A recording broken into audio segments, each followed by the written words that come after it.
messieurs, bonsoir et bienvenue au 19h de ce 22 janvier à la une de l'actualité. Le président de la République félicite le président sahraoui Brahim Ghali, reconduit dans ses fonctions de secrétaire général du Front Polisario pour un nouveau mandat de 3 ans.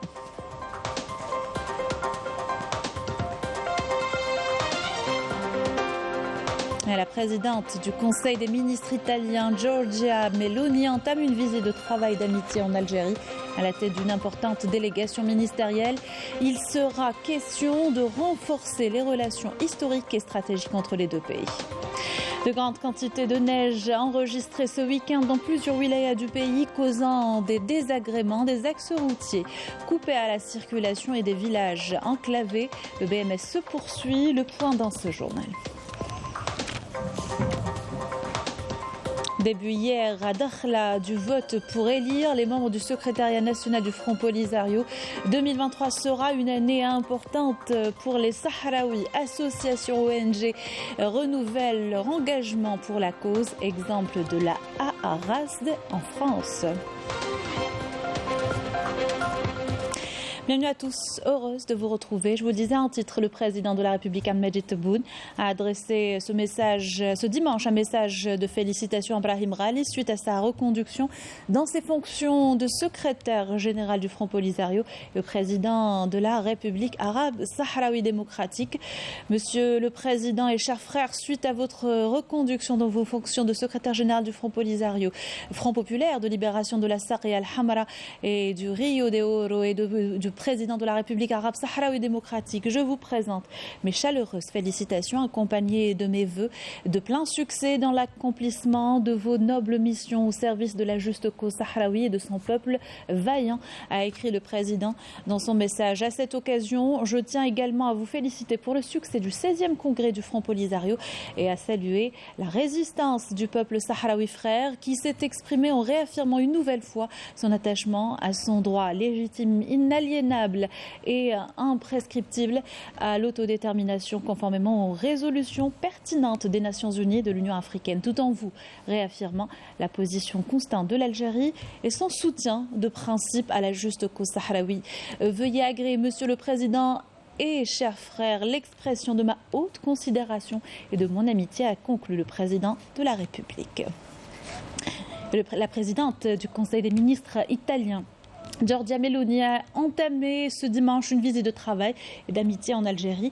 À la tête d'une importante délégation ministérielle, Meloni a été accueillie à son arrivée à l'aéroport international Ouali Boumediene par le Premier ministre Ayman Ben Abdelrahman et des membres du gouvernement.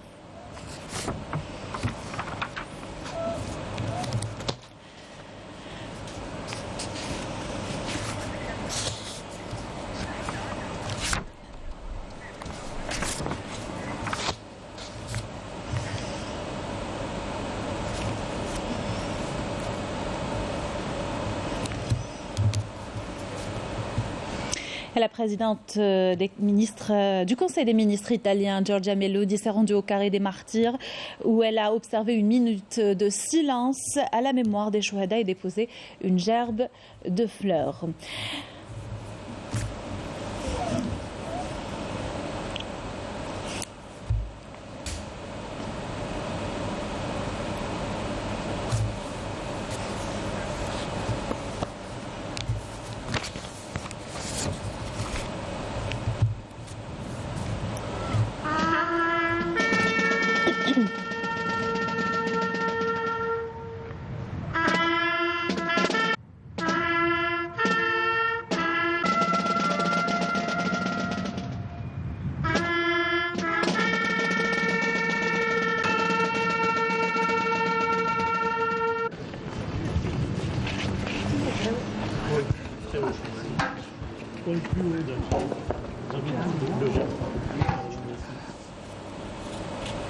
Il s'agit de la première visite de Giorgia Meloni à l'étranger depuis son arrivée à la tête de l'exécutif italien en octobre dernier et la 3e visite d'un Premier ministre italien en Algérie en l'espace d'1 an. Les relations entre les deux pays sont historiques et solides. Elles reflètent la volonté commune de développer davantage la coopération bilatérale. Nakhla Al-Arabi. euro-italienne qui traduit la volonté politique des deux pays quant à l'édification d'un véritable partenariat stratégique qui démontre une fois de plus la profondeur de la coopération qu'entretiennent Alger et Rome. En atteste la venue de la présidente du Conseil des ministres, Giorgia Meloni, à la tête de l'exécutif italien depuis octobre dernier, sachant qu'il s'agit de la 3e visite d'un Premier ministre italien en Algérie en l'espace d'une année. Néanmoins, ce nouvel élan au dialogue et à la coopération stratégique a été impulsé par la visite d'État en mai 2022 en Italie du président de la République Abdelmadjid Tebboune, précédé par la visite d'État en Algérie du président italien Sergio Mattarella en novembre 2021. Ces déplacements de haut niveau, couronnés par la signature d'un nombre important d'accords de coopération dans différents domaines, ont permis l'approfondissement du partenariat stratégique entre les deux pays au double plan politique et économique, conformément aux orientations des deux présidents.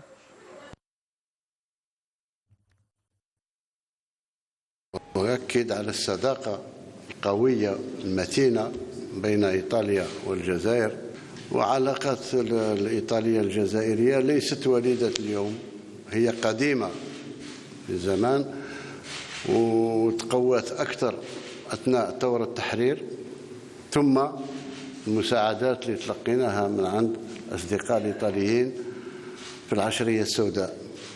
بالتقريب كانوا هما البلد الوحيد اللي كان واقف معنا هي إيطاليا.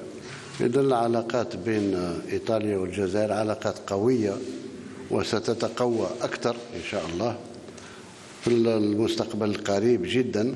L'Algérie est un partenaire clé de l'Italie en Méditerranée et premier partenaire en Afrique à la faveur des réalisations accomplies en matière de coopération bilatérale et d'opportunités de partenariats offertes. L'Algérie et l'Italie, liées par un traité d'amitié, de bon voisinage et de coopération signé il y a près de 2 décennies, lequel a permis d'intensifier la coopération bilatérale, mais également régionale, compte tenu de leur proximité géographique qui rend impératif davantage de rapprochement pour la concertation sur les différents dossiers d'intérêt commun, allant de l'énergie au partenariat économique, en passant par les relations politiques et les dossiers sécuritaires.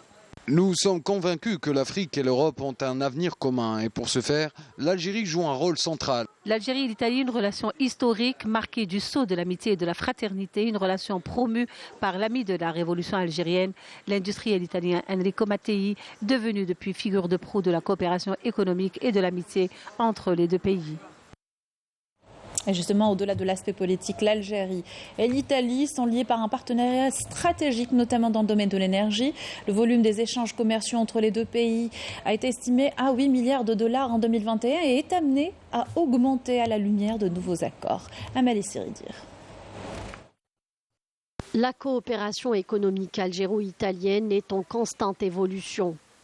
Des déplacements de haut niveau couronnés par la signature d'un nombre important d'accords de coopération dans différents domaines avaient permis l'approfondissement du partenariat stratégique entre les deux pays, conformément aux orientations des deux présidents qui, durant leur rencontre, avaient insisté sur l'impératif de renforcer l'axe de coopération Alger-Rome. أعتقد هذه العلاقة علاقة ممتازة جدا على غرار بعض العلاقات في أوروبا. Il s'agit d'une relation exceptionnelle comparativement avec les relations avec le reste de l'Europe qui sont parfois instables du fait de facteurs politiques ou autres qui ont impacté plusieurs contrats. L'Italie est donc un partenaire exemplaire et fiable de l'Algérie. Partenaires stratégiques, l'Algérie et l'Italie sont signataires de dizaines de contrats de coopération dans divers secteurs, notamment dans le domaine énergétique. 14 milliards de mètres cubes de gaz sont exportés annuellement vers ce pays, une quantité appelée à augmenter durant les 2 années à venir. Fruit d'un partenariat conclu en 1977, le gazoduc Enrico Mattei, construit pour l'approvisionnement de l'Italie en gaz algérien, permet de couvrir les besoins de l'Italie en gaz à raison de 40%. Le gouvernement de Meloni ambitionne de relancer le projet du gazoduc Galsi dans le but d'augmenter les exportations de gaz. Pour sa part, l'Algérie ambitionne d'élargir cette coopération à d'autres domaines, à savoir les énergies renouvelables, les industries mécaniques et l'industrie automobile. L'industrie agroalimentaire, la pêche et l'aquaculture représentent également des domaines prometteurs pour l'investissement. La signature de conventions avec le groupe italien Stellantis constitue une étape majeure dans le domaine, ce qui traduit les relations bilatérales privilégiées. Des relations de partenariat économique appelées à se renforcer davantage dans le segment de la PME-PMI, un domaine où l'Italie possède une grande expérience et dont l'Algérie aspire à en tirer profit. D'autant plus que le nombre d'entreprises italiennes activant en Algérie est de plus de 200 entreprises. Un nombre appelé à augmenter grâce notamment à l'amélioration du climat des affaires et les facilitations accordées aux investisseurs étrangers à la faveur du nouveau code de l'investissement. Dans le cadre de l'exécutif du programme de coopération militaire bilatérale algéro-italien, le général-major Mahfoud Ben Meddah, commandant des forces navales, a reçu aujourd'hui au siège du commandement des forces navales Shahid Suidani Boudjemra le chef d'état-major des forces navales italiennes, l'amiral Enrico Caledendino. Les deux parties ont discuté des questions d'intérêt commun, notamment la coopération dans les domaines ayant trait aux activités des deux marines dans le même contexte et dans l'objectif de renforcer les relations de coopération militaire entre les forces navales des deux pays. La frégate italienne Carabinieri F593 a accosté hier au port d'Alger. À cette occasion, le commandant de frégate a effectué une visite de courtoisie au commandant de la façade maritime centre. Au niveau de la base nautique, centre en présence de l'attaché militaire auprès de l'ambassade d'Italie à Alger.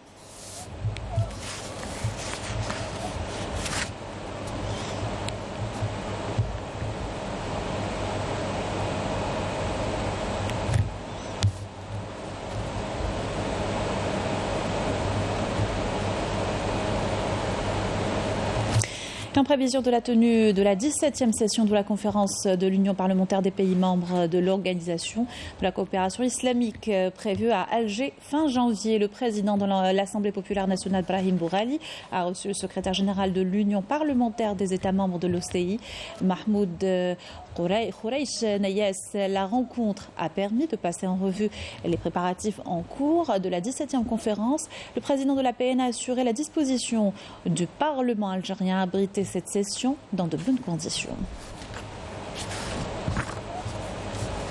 Coopération toujours, le ministre des Affaires étrangères de la communauté nationale à l'étranger, Mtan Lamamra, en visite de travail à Tripoli, a été reçu par le président du conseil présidentiel libyen, Mohamed Al-Menfi, à qui il a transmis les salutations du président de la République. La rencontre a abordé les perspectives de coopération et la coordination entre les deux pays frères.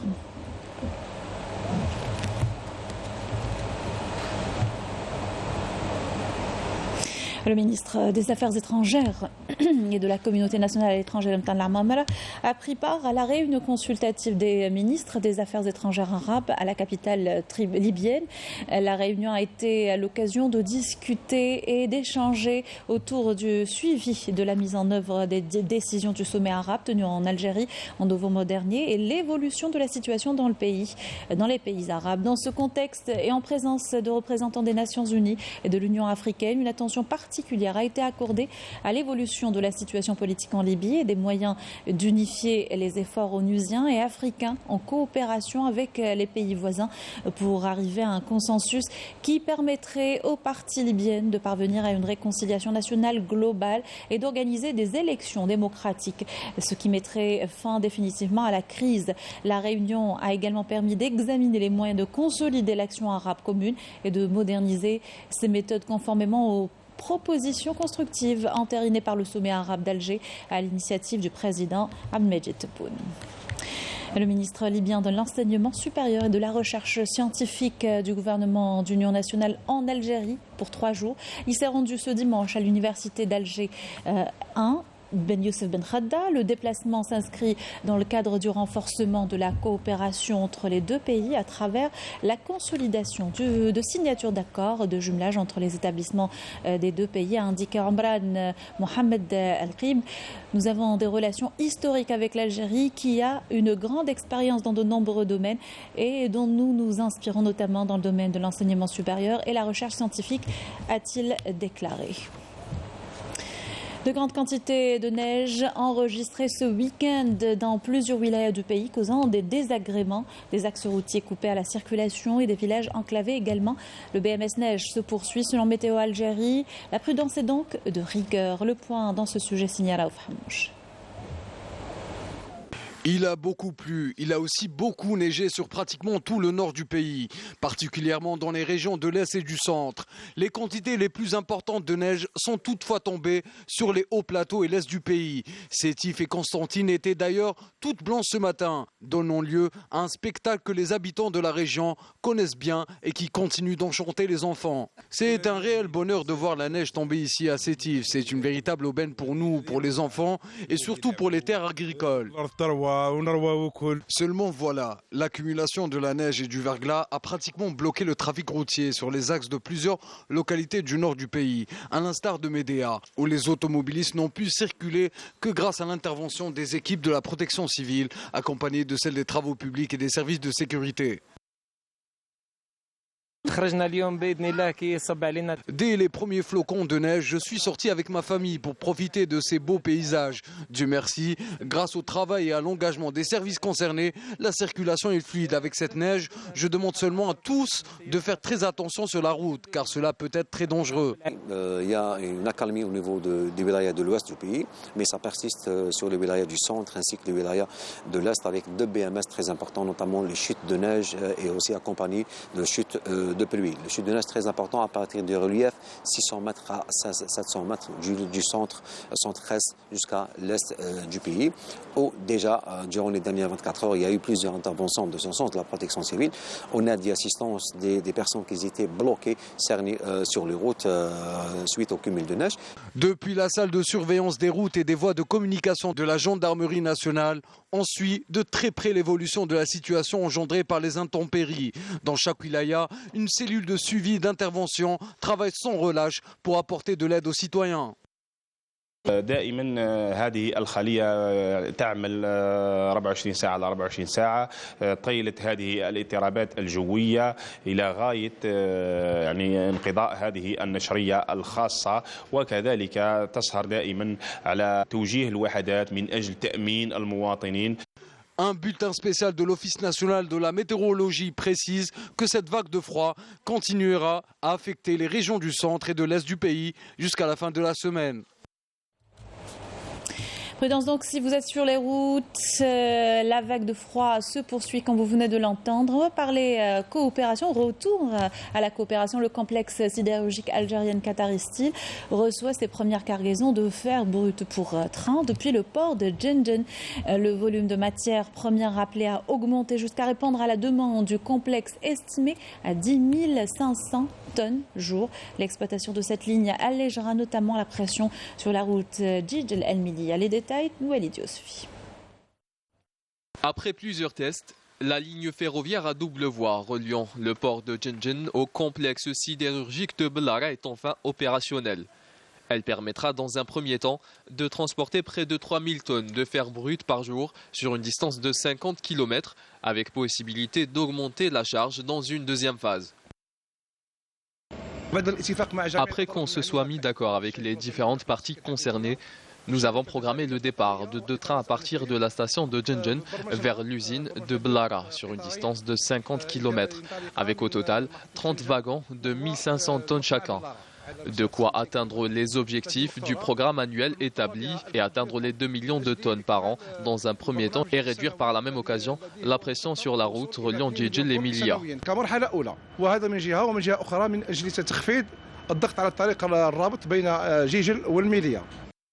Un projet d'une grande envergure qui permettra d'insuffler une nouvelle dynamique au complexe sidérurgique de Bellara, facilitant ainsi le transport de sa marchandise. L'entrée en service du train est un véritable acquis pour nous. Il y aura 6 départs par jour. C'est suffisant pour que le programme du complexe soit rentable. On reçoit la matière première du port, puis on transporte le tout à l'unité de production. Notre capacité de traitement est de 3500 tonnes par heure. Depuis novembre dernier, un projet d'extension du complexe sidérurgique de Bellara est en cours d'élaboration, ce qui permettra de créer plus de 1000 emplois directs, d'augmenter les capacités de production du complexe et d'approvisionner le marché avec une large palette de produits. Un autre exemple de partenariat réussi, cette fois entre l'Algérie et l'Allemagne. Cette usine de fabrication d'engins de travaux publics, basée à Constantine, l'unité maîtrise presque à 100% la chaîne de production avec un panel de produits plus large et plus développé ces derniers mois. Les détails avec Walid Yousfi. De la conception à l'assemblage, pièce par pièce, ce bulldozer de nouvelle génération est ce qui se fait de mieux dans le domaine. Un concentré pur de savoir-faire et d'expertise algéro-allemand, entièrement fabriqué par l'entreprise nationale de matériel de travaux publics de Ain Smara à Constantine. Machine à commande numérique 5 axes, c'est des centres d'usinage. La DMG, c'est pour la petite pièce. La SHW, c'est pour la grosse pièce. Cette formation nous a permis de mieux nous intégrer dans ce type d'industrie et d'avoir aujourd'hui un produit de qualité. En 2022, cette entreprise a opté pour une nouvelle stratégie, produire plus et mieux. Élargir sa gamme de produits lui a permis de réaliser un taux de croissance de 30% la même année. Parmi nos nouveaux produits, nous proposons des chariots élévateurs, des bennes tasseuses et des cabines sahariennes. Nous avons réalisé un chiffre d'affaires qui dépasse les 5,5 milliards de dinars, un chiffre qui devrait passer à plus de 8 milliards en 2023 selon nos prévisions. Un partenariat intégré réussi, une longue expérience et des pièces manufacturées de qualité ont permis à cette entreprise de pénétrer les marchés internationaux. En 2022, nous avons effectué plusieurs opérations d'exportation vers l'Europe. Nous comptons augmenter le nombre de ces opérations durant l'année en cours. Avec la création l'année dernière d'un centre technique des industries mécaniques chargé d'assurer l'accompagnement des entreprises industrielles et de sous-traitance implantées au niveau des zones industrielles, Constantine est bien parti pour devenir un pôle d'excellence dans cette filière. Dans l'actualité, l'Algérie condamne fermement cet acte d'extrémistes suédois qui ont brûlé des exemplaires du Saint-Coran sous les yeux des forces publiques du Royaume de Suède dans 2 villes, affirmant que cet acte abject est contraire aux principes fondamentaux des droits de l'homme et sape les efforts visant à diffuser les valeurs de tolérance et de dialogue interreligieux. Selon le ministère des Affaires étrangères, cet acte est de nature à provoquer la haine et les sentiments religieux des musulmans car pourtant profondément atteints aux valeurs de liberté sur lesquelles reposent les sociétés, y compris les valeurs humanitaires. Les opérations militaires se poursuivent le long du mur de la honte au Sahara occidental. Les unités de l'armée de libération sahraoui ont mené hier de nouvelles attaques ciblées contre les positions des forces de l'armée d'occupation marocaine dans le secteur de Mahbes et Forzia. Et puis début hier à Dakhla, au Sahara occidental, du vote pour élire les membres du secrétariat national. Le choix doit aboutir sur 27 membres parmi les 181 candidats sur la liste officielle. Celle-ci s'est ouverte à l'issue du 16e congrès du Front Polisario. Myriam Damis. La deuxième étape des élections se poursuit pour élire les 27 membres du secrétariat national du Front Polisario. Une grande influence des électeurs a été enregistrée au niveau des centres de vote à Dakhla, dans les camps des réfugiés sahraouis. La deuxième étape des élections a débuté dans le cadre du 16e congrès du Front populaire de libération de la Saria al-Hamra et Oued Dahab pour élire les membres du secrétariat national du Front Polisario qui aura pour mission de gérer les affaires de l'État sahraoui. Ce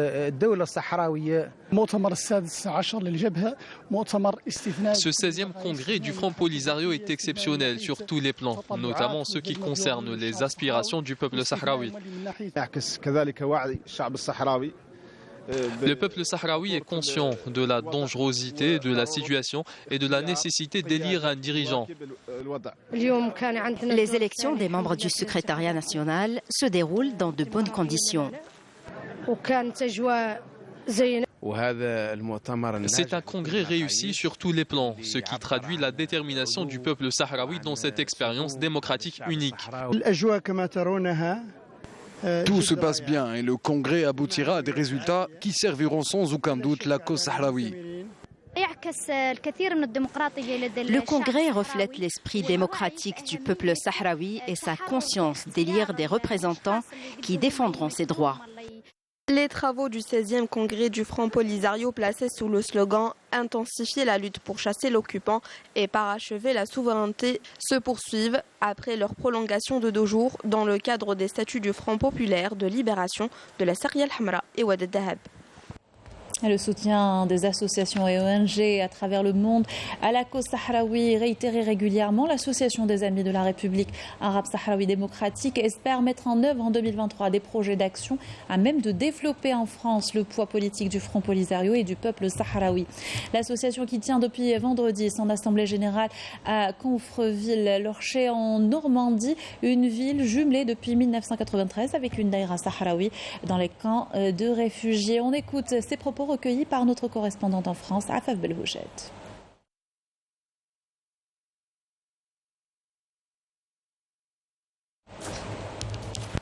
Il est important pour nous, après 30 ans de jumelage avec une ville du Sahara occidental, Jrefia, de réaffirmer notre soutien au peuple sahraoui, à son droit à l'autodétermination et à ce que ce peuple puisse retrouver son indépendance. Et il était important pour la ville de Gonfreville de réaffirmer cette nécessité. Donc je salue le peuple algérien qui accompagne cette démarche et en espérant que enfin la liberté du peuple sahraoui soit retrouvée dans les années à venir. Nous sommes en train de réussir une assemblée générale extraordinaire. C'est l'association des Amis de la Race qui se tient aujourd'hui son assemblée générale. Nous avons commencé à nous réunir hier.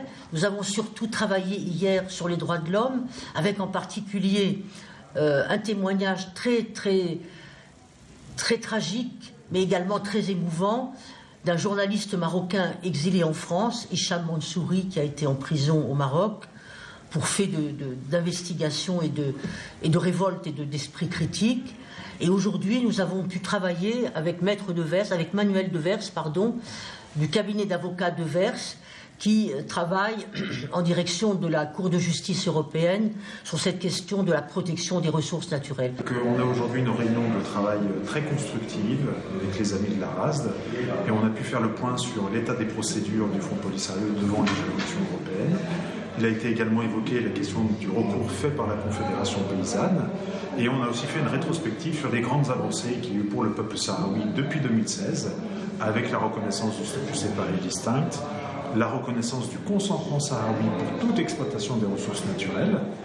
Et donc, cette perspective nous permet de dégager des dynamiques pour l'année qui vient, avec, nous l'espérons, de très bons résultats avec Luxembourg, et notamment une confirmation par la Cour de justice des arrêts du tribunal qui annulera définitivement les accords scélérats conclus par l'Union européenne avec l'occupant marocain.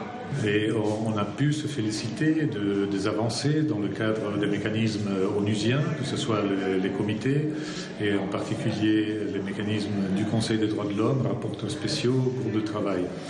Notamment le groupe de travail sur la détention arbitraire, qui ces dernières années a établi une jurisprudence qui dit que les Sahraouis qui font la promotion du droit à l'autodétermination sont incarcérés, jugés sur la base de procédures judiciaires qui ne respectent pas les règles internationales et qui sont condamnés sur la base simplement du fait déjà d'être Sahraoui, donc une discrimination raciale.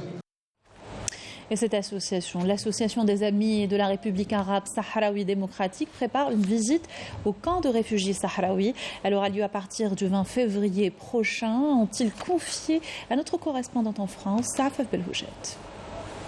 C'est une ambiance studieuse qui règne dans cette salle de la mairie d'Ivry où ces militants tiennent une réunion d'information préparatoire de leur voyage en février prochain au campement des réfugiés sahraouis qui s'inscrit dans l'action menée par l'association des Amis de la RASD, pérennisée depuis plusieurs années dans un objectif bien précis.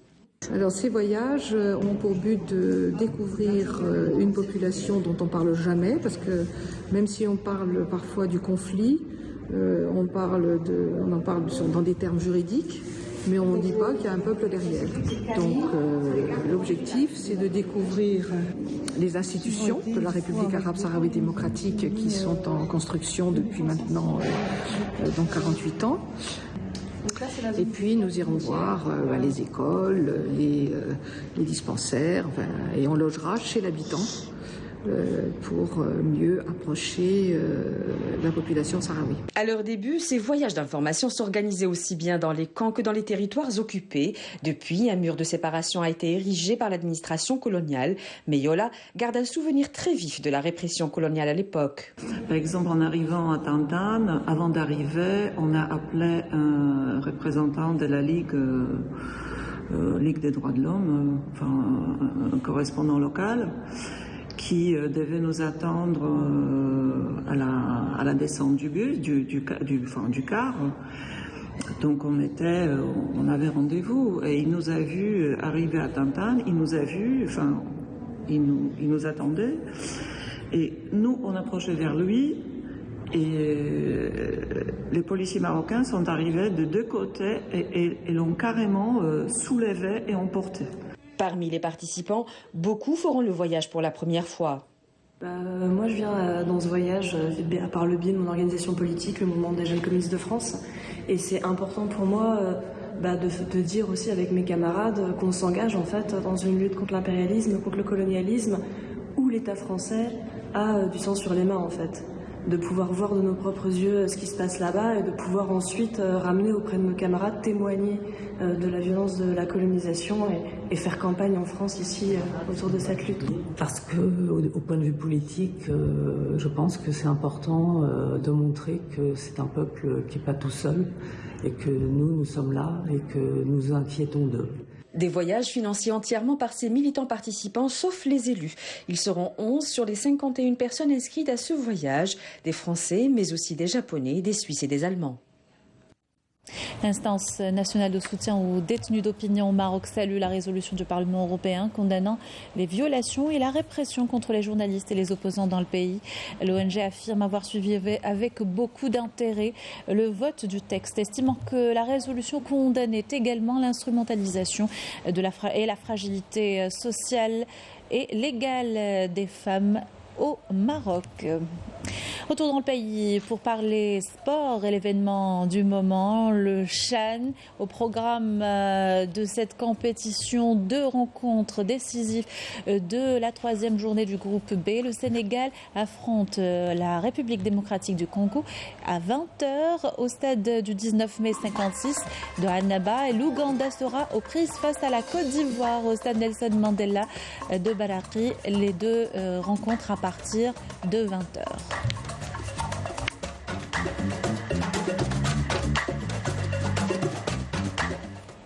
La compétition se poursuit donc et se déroule dans de bonnes conditions. Des propres aveux des sportifs et leurs délégations, la presse nationale et surtout étrangère salue la bonne organisation et les conditions d'accueil. Comme vous allez le voir dans ce sujet, signé Linda Topoul. La réussite du CHAN dépend du bon fonctionnement de tous les aspects liés à l'organisation et notamment la prise en charge des médias pour assurer une bonne promotion à travers une bonne couverture de l'événement. Ça se passe très bien.